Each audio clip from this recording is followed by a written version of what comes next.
Inside, everything was ready. A few pioneers stood here and there chatting. The tables were moved out of the way to make room for the players and spectators. I looked around. Something was going on in the far corner. When I came closer, I saw a large piece of paper with a diagram drawn on it. My name was among the players. And who came up with all this? I patted Electronic, who was standing near. Well, of course it was your most humble servant. He bowed to me jokingly. This made me uncomfortable to the point of squirming. And why in the world am I among the players then? I was disappointed. A few seconds ago I thought I still had a slim chance to evade this tournament, then I wouldn't have to fear Lisa's revenge for losing the bet with her. But now that hope was gone. It was pure coincidence. Yeah, right, coincidence. I expected I was already acquainted with every one of the contestants. While there was a few dozen other pioneers standing in the room, I was seized by anxiety. It is the feeling of being watched while standing in an empty room with no windows and doors. Will there be a prize? I asked him lazily. I wanted to distract myself with pointless conversation. Electronic was about to answer when Rihanna came out of nowhere and started jumping around him. Prizes! Prizes! I heard something about prizes! Do you know what is the main ethos of the Olympic Games? What? No! You'll understand it when you grow up. She made a wry face and jabbed Electronic in the ribs. So what about the prizes? Well, I don't know. It's not up to me. He made a helpless gesture. Really, if they came up with this stupid game, at least they could have given the winner a chocolate medal or something. Uliana suddenly jumped and raced off to somewhere. I wish I was that optimistic. So, what about the rules? Wait a bit. Not everyone is here yet. I looked around the canteen. Lisa, Slavia, Lena, Miku, and Shurik were there. It seems like everyone is here. Not everyone. Zhenya isn't here. Does he feel uneasy or is it just me? She's not here, so what? Pick someone else instead. No, I can't do that, he answered slowly. I decided not to ask exactly why can't he do this. Well, go fetch her or something, I don't know. He can't go, he's the host of the event. The camp leader appeared as if from nowhere. But I got mit Electronic whined. Semyon will go. Right, Semyon? She looked at me and smiled. Of course. Who else? Where is she? In the library, I guess. Okay. I dragged my feet towards the door. Please hurry. What's Electronic's problem anyway? Night is coming soon. I was going to take my time, so I slowly paced towards the library. But I found Zhenya before I even expected. She was sitting on a bench at the square, staring at Jinder, who was silent as always. What are you doing here? Everyone is looking for you. Sitting here, as you can see? She frowned. Well, let's go. I don't want to. She looked away. Why not? I don't want to. I sat beside her. Listen, I don't like the idea of this contest myself, but we can't let everyone down. I surely didn't sound like myself here. A couple of days ago, I wouldn't even think of saying something like that. Zhenya looked at me with surprise on her face. So, everyone is waiting for me? Isn't that exactly what I said? Yes. I won't go anyway. She frowned and hid her face. But why? I gestured with my arms, wondering. I don't know how to play cards. So what? Same problem here. Then how can you play? What, you can only do things that you read about in books or something? Of course. She was surprised. And what if you end up in Antarctica and have to rely on hunting polar bears to survive? Polar bears don't live in the Antarctica. Zhenya smiled. Doesn't matter, it's just an example. Come on, it's not like someone's life depends on the result. She took her time to think. I just don't want to let anyone down. Right? I agreed sarcastically. And don't you think anything funny about that? I didn't get what she meant, but anyway. Obviously everyone has their weak spots. In a minute, we both were back at the canteen. Everyone looked at the electronic. So, he cleared his throat. Each round consists of one game. In case of a draw, you replay the game. After this, the loser drops out and the next round begins. Since the number of volunteers, he looked at me. Since the number of players is just 8, we'll have only 3 rounds. Is everything clear? The crowd cheered.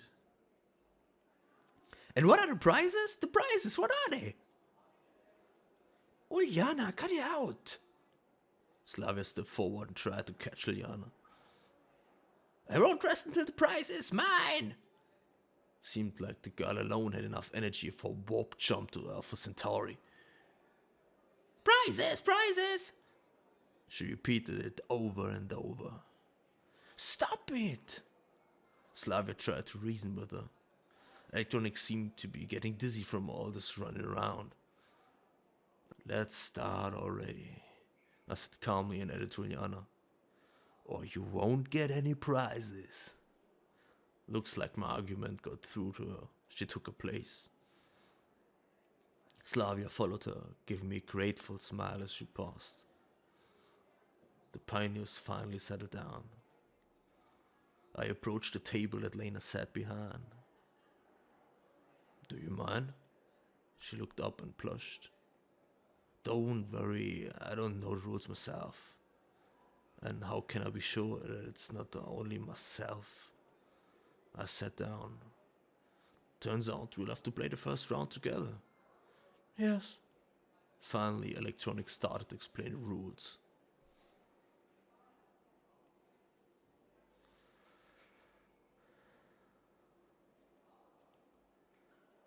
Electronic, who was silently watching our game, nodded in approval.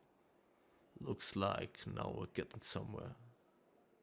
Now, during the rounds, opponents trade cards 3 times. Keep an eye on each other. Penetrate your opponent with your eyes. I chuckled. Penetrate. What's so funny? Never mind. I tried to keep a straight face. He stared at me for a moment, then moved on. And then we turned the cards up to see whose hand is better. Electronic went back to his diagram.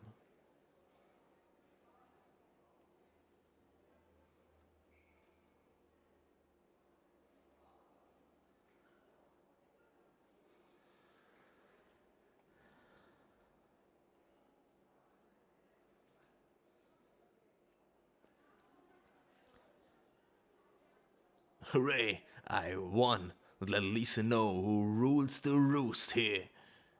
That means that betting with her wasn't a waste. Now the only thing left is to hope that she will not spread that false gossip because of her loss. Suddenly, I got a desire to celebrate my own victory and have a dip at the beach. To tell the truth, I do not really know how to swim, but the possibility of diving into the cool water under the moonlight seemed attractive. After all, I spent the whole yesterday in my winter clothes, and surely you could nicely wring the sweat out of me. In the evening, no one should be here, so I took all of my clothes except my underpants and entered the water. If I only knew, I would have taken my swimming trunks along. Usually it was enough for me to swim about 15 to 20 meters, but this time the euphoria of my victory spurred me on to break this record. I swam slowly and tactfully, watching every movement of my arms and legs and keeping my breath steady.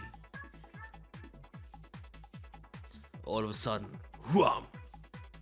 A strike on my back sent me underwater. I started to drown, but managed to force myself to jump out and grab the nearby buoy. I turned and saw Alisa swimming after me. "What the hell are you doing?" "What am I doing? Hailing the winner!" "And what if I started drowning?" "Well, I'd save you." "Of course." I was just too dangerous to stay here. She could easily sink me again. I gathered all my strength and swam to the shore. I slowly started to catch my breath. Beach sand struck to my body from head to toe. After some time, Lisa came out of the water. "You know you swim well." "I wouldn't say so." "Yeah, you too." "Well, wasn't that obvious?" I said nothing. "You won twice against me today. That means I will forget 2 of your debts." What kind of debt is she talking about? It looks Lisa has a problem with evaluating reality. "Thanks a lot," I said sarcastically. "You know, you're not as much of a loser as I thought." Alisa was wearing a swimsuit that perfectly emphasized the beauty of her figure.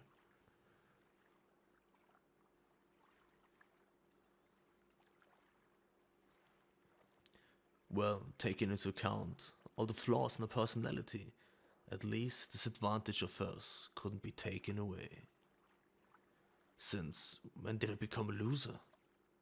She smiled cunningly. "What's wrong? Aren't you one?" "Of course not." "And how will you prove it?" "I don't have to prove anything." "Oh, so is that it?" she said without any anger. "Yes, that's it." The silence was expected. A light wind gently played with the waves, sending them to the shore and taking them back after. Alisa was still looking through me as if, it seemed, she completely forgot about my presence. "Hey, after Alisa." Her lost look immediately switched back to a normal one. "Anyway, bye-bye." She picked up her clothes lying nearby and left.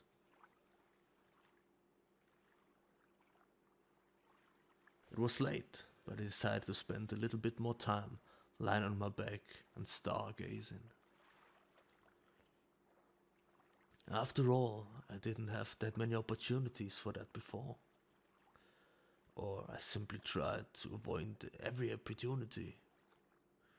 Well, if you think about it, the light from faraway stars reaches us only after millions of years. Right now, I can see the stars because it was shining back then, long in the past. And now, the stars gone, already exploded. Wait a minute. She took my clothes too? I got up and looked around the beach. No doubt about it, Alisa took my pioneer uniform. Damn it!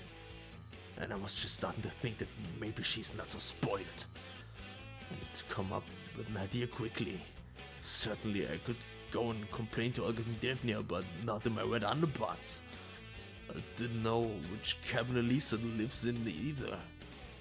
And knocking on every door is certainly not a good idea.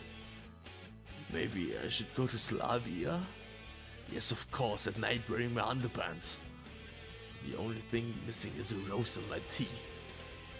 Overall, it looks like I'm screwed. In any case, I have to do something. I was lucky not so much time had passed since she left, so I could still catch up with Alisa. Hurry up! In the blink of an eye, I found myself at the square. To my great surprise, Alisa was sitting on a bench, apparently bored. She had already changed. Give him back. Yeah, sure, take him. She muttered with a guilty tone and handed back my uniform. Don't think I was waiting for you on purpose or anything like that. Lisa turned her back and set off towards the cabins at easy pace. I was left standing riveted to the spot. I didn't expect such a twist. The guilt did its job, perhaps.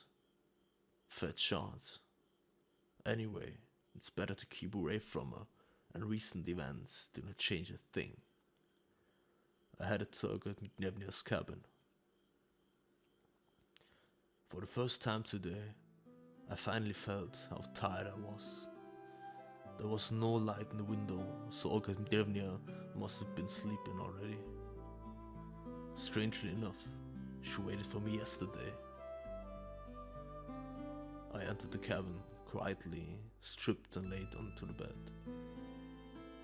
When do you think about it? My situation hadn't gotten any clearer today.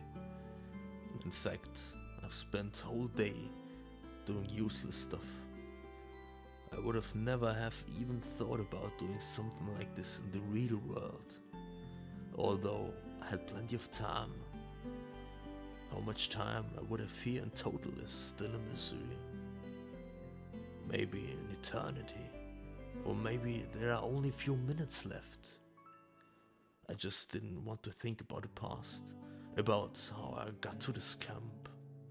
For the first time in a long while I felt really tired.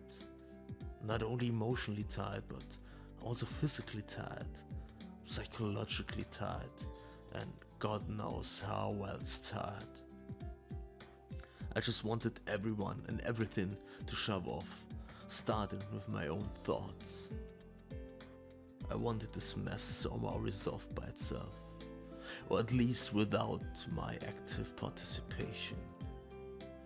And what if I'm stuck here forever? Then I have to get used to it. So, just like that, I'm not ready. My consciousness slowly drifted away from me, and it became progressively harder to concentrate on something distinct. Perhaps it's better to wait until tomorrow. I rolled over and fell asleep.